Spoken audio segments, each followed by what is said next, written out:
Hello and welcome to this video on Blitpaint. I want to show you what Blitpaint's all about in case you've never tried it. It's a cool tool that lets you draw with actual images, not just your grayscale brushes that you normally see. It lets you change colours really quickly of any sort of brush. There's 3 colour modes that tint the brushes differently.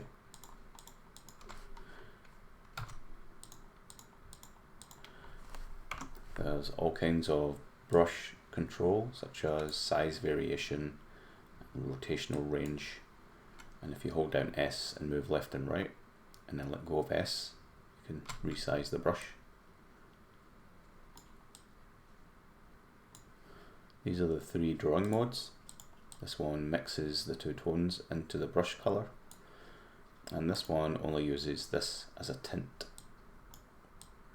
So if the brush is fairly grayscale, it will give you the best results. If the brush has already got colour into it and you multiply it by another colour, it's going to give you a mix between the colour you've asked it to draw and the colour already in the actual brush itself. So with colour brushes, you kind of want it to stay with light tones for the best results. Now you can choose this mode too, and it's going to choose between 2 tones. So you get a little bit of variation from that. If you don't want the colours to swap back out, just disable fetch colours. That way every brush will use the same colours.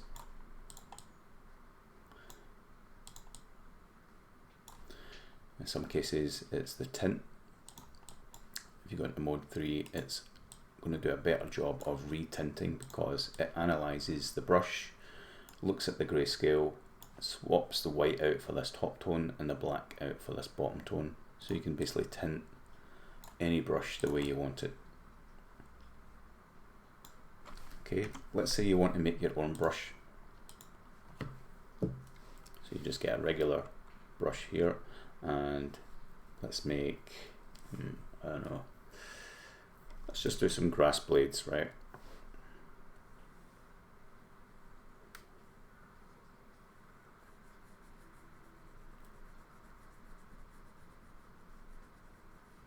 I'm going to turn on rotation follow, which means the edge will be a little bit nicer.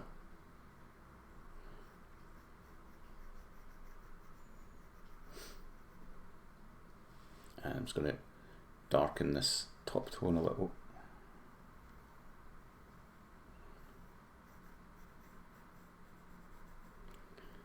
Okay, so this is going to be your brush. All you have to do now is choose the brush capture here.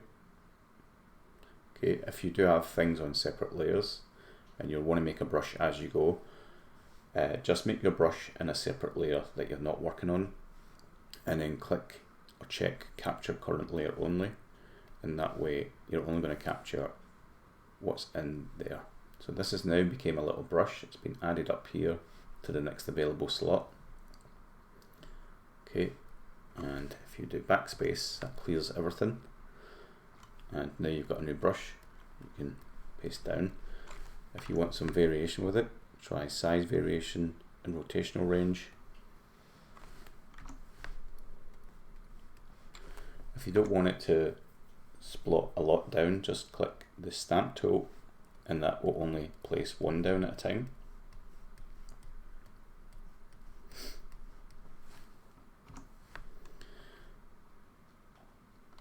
If you want to tint the brush, let's go for the middle one so that you get a variation between 2 tones. Go for this yellow and then right click blue tone, and that way every time you draw with it, it's going to multiply into the base colour of the brush. So if you did want it to look kind of like wheat, you can do this. The better option is to go for the 3rd one, where it will look at the grayscale image and tint based on grayscale.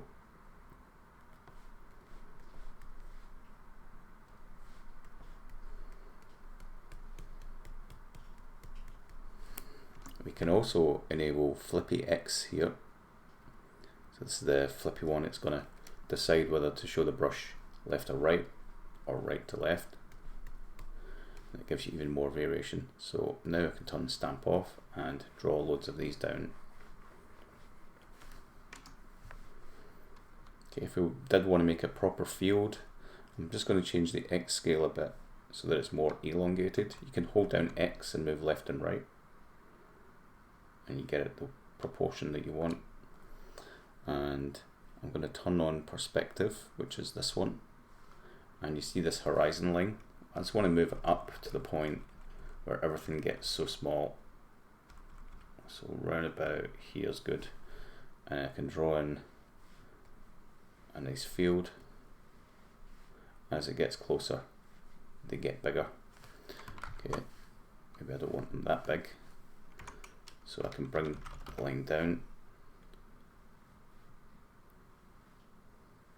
and I can just draw in a nice field like that. I'll move even higher, reduce the brush size.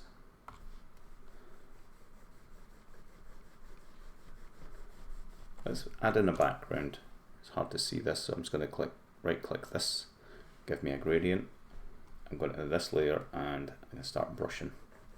I'm going to move the perspective line down with the down arrow key, and that means the perspective is going to happen a little bit earlier and not make things so small.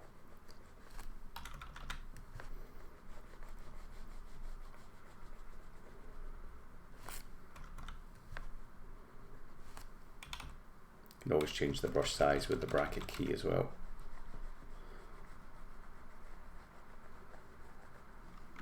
Okay, so that's a single image brush. If you do want to make multiple image brush, let me just turn some of these things off, and I'm going to go back to this brush. I'm going to do a 4 slice. Now this is normally used for animation, but you can use it to make new brushes.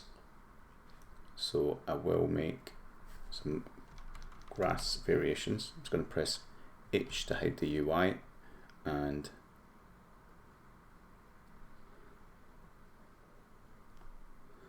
I'll do little grass clumps like this. This just gives me an idea of what I need to trace, or if I want to make it different, I can kind of use it as a starting point and make it really different. And now I see this one, and this one can be just a little clump like that. Okay, so I've got my 4 positions that I need in order to make a 4 brush 4 set. So I'm going to hide that, and I'll just colour these in kind of lightish tone so that I can tint them a bit later.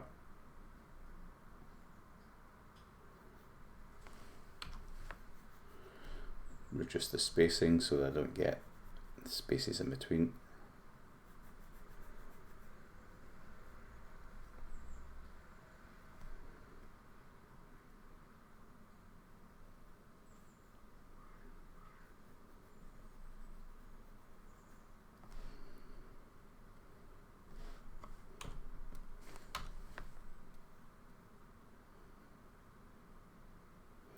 That flash that you saw there was actually the undo memory resetting, because I used up all the plots that it remembers for undo. That's a little bit of a new feature, and that's going to change later. Blitpaint is still in alpha. Sorry, it's still in beta. It's not long out of alpha, and it means you guys can test it for free until it gets to version 1. So this is 0.64, and a lot of the drawing functions work nicely, and brushes work nicely.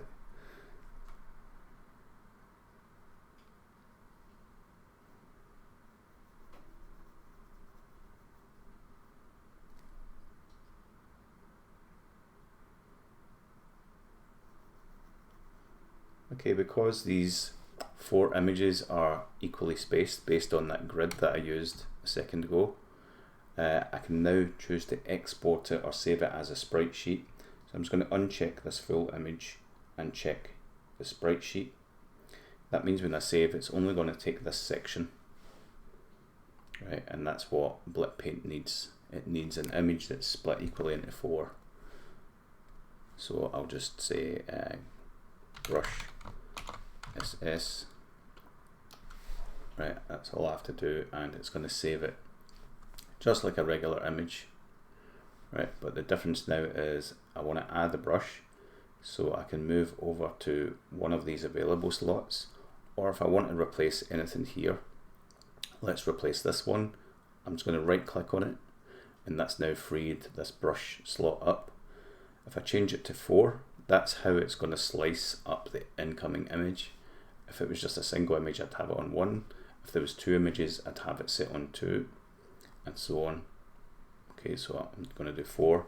I'll use backspace to clear everything because none of that matters now, and then add to load in that brush.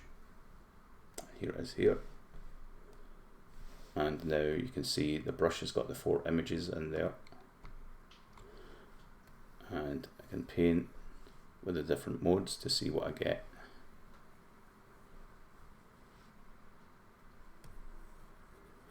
So the different modes are, this one's going to shuffle between these 2 tones and multiply that into the colour of the brush. So if I want to make some kind of fiery effect, you can also hold down, or you can click this button here, and it will become additive. Pretty good for fire, if you did have a lot of fire in a scene. And this one is going to replace the 2 tones. So I press W, I'm going to swap these 2 tones and I'll get that effect. Okay, go back to the base one and choose a couple of greens. Maybe this one that shuffles gives me more variation. I can do some scatter, some size variation, and that means I can put a lot of these down and make a little bush or field of grass. And the cool thing is I can now capture that itself as its own brush, and I can put some of these down, go into the second mode, do a couple of grey tones, and that's going to keep the same colour when it's white, or if it goes to grey it's going to darken it a bit, so I'll get some dark tones in there. I'm going to put on Flippy X so that I get it sometimes going the opposite way. Let's make things a bit smaller, holding down S, and just scatter these around. Let's put the scatter up a bit more size variation.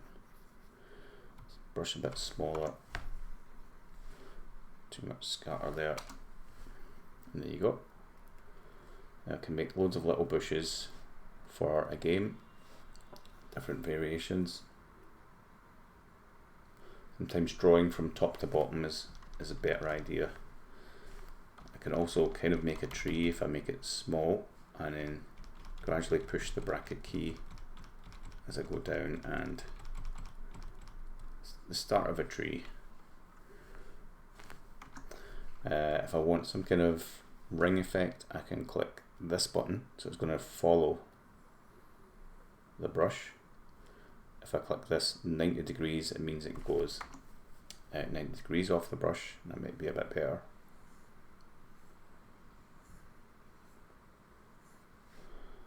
And yeah, you've guessed it, I can grab this whole thing as a brush, and now I've got another brush. Now it's jumped all the way to a different set here, but yeah, there's a few little bugs that need fixed with this tool, but so far so good. Let's put it in that second mode, and it means I'll get even more tone variation. If I hold down X, I can make that go horizontal like that. And then this has basically became a new brush that I can paint with. And if I was making a garden game of some kind, I could use this to make a nice title.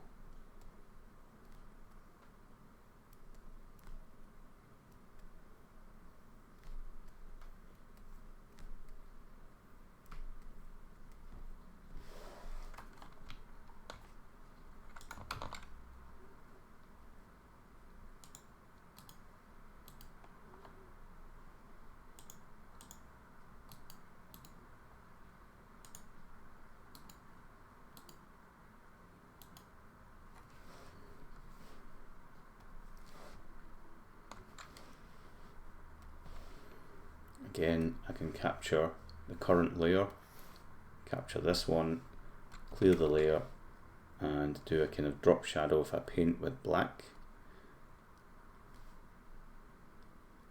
Paste that down there and change the opacity, make a nice shadow. So it's quite powerful once you get used to all the tools.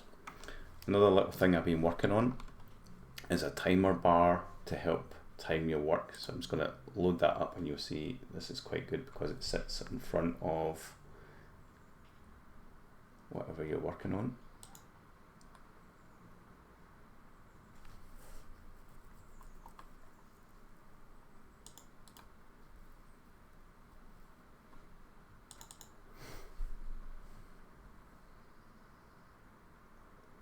Forgive my windows holding up things. Okay, so this just sits at the bottom of the screen, and if you press on that and push up, it'll move to the top if you prefer that. And the good thing about Blitpaint is you can move the UI around by holding shift. You can move any of those things back into place.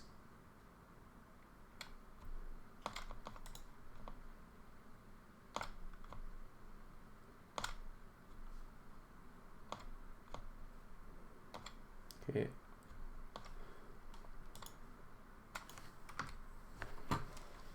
Now I can go back into Blitpaint or back into the tool here and do a 5-minute study. So if I set 1 minute and then add 4 minutes and press space, I've got a little countdown and I can start painting something. So I can even paint with that word, especially in this mode where it replaces the grayscale with these. So if I do both colors the same and increase the opacity back up of that layer, I can replace all the colors with that. But we've got better brushes here now. There's a lot of nice brushes, some art brushes.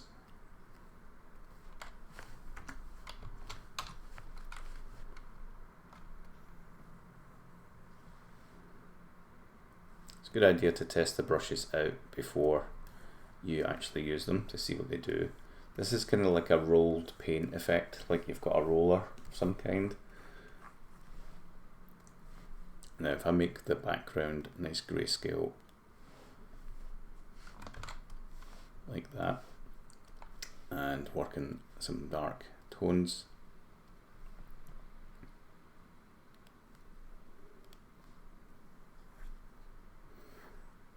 it's almost like a printed paint effect.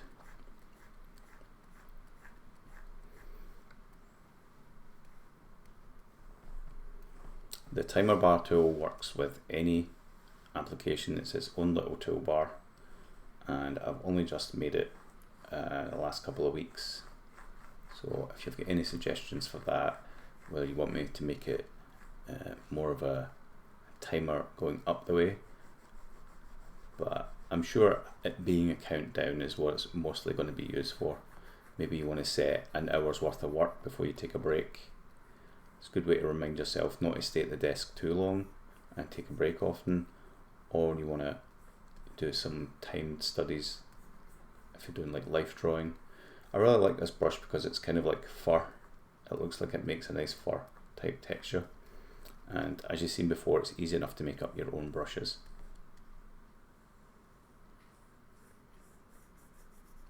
Let's swap out for another 2 colours.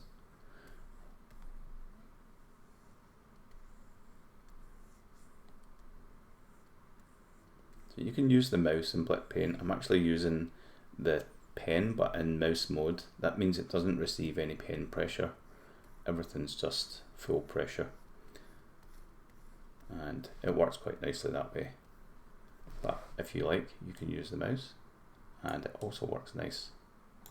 If you don't have much control of the mouse, you can use catch up, which slows down the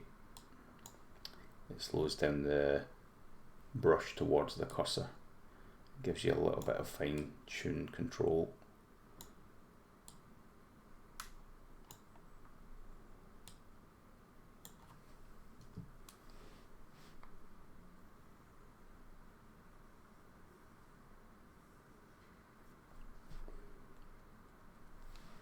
There's other features in Blitpaint to make it into something unique, like this turns it into pixel art. You can right click to turn that off and actually just click the pixel shader and use the number pad keys to make the right kind of pixel sizes you want. And there's a couple other options like plus or minus to get more or less resolution.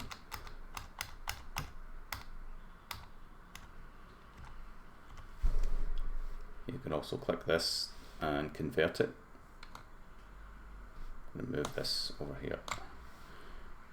You just do this little initialize thing.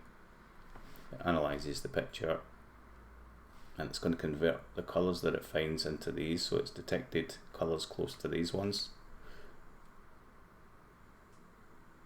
It's been converted, and do a little scan just to make sure it's correct. It finds these red blocks that wouldn't work if this was to be used in the real world in a game for an old retro machine such as this. So what you want to do is click the little brush, that will fix some of those. Click this one again.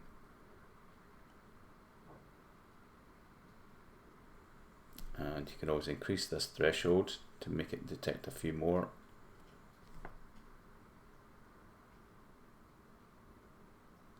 And each time you scan, it's going to tell you how many bad blocks it found, and that looks like that. I hope you enjoyed this little demo of Blitpaint 0.64 and the timer bar. Both of them are free. You can get Blitpaint on itch, and the timer bar I'll also put it on itch as part of Blitpaint as a download. I'll do that today, and you can jump on my artstation and check out other things. Hope you enjoyed this video. Hope you enjoy using Blitpaint to make art. I'd love to see what you make, and thanks for watching. Bye.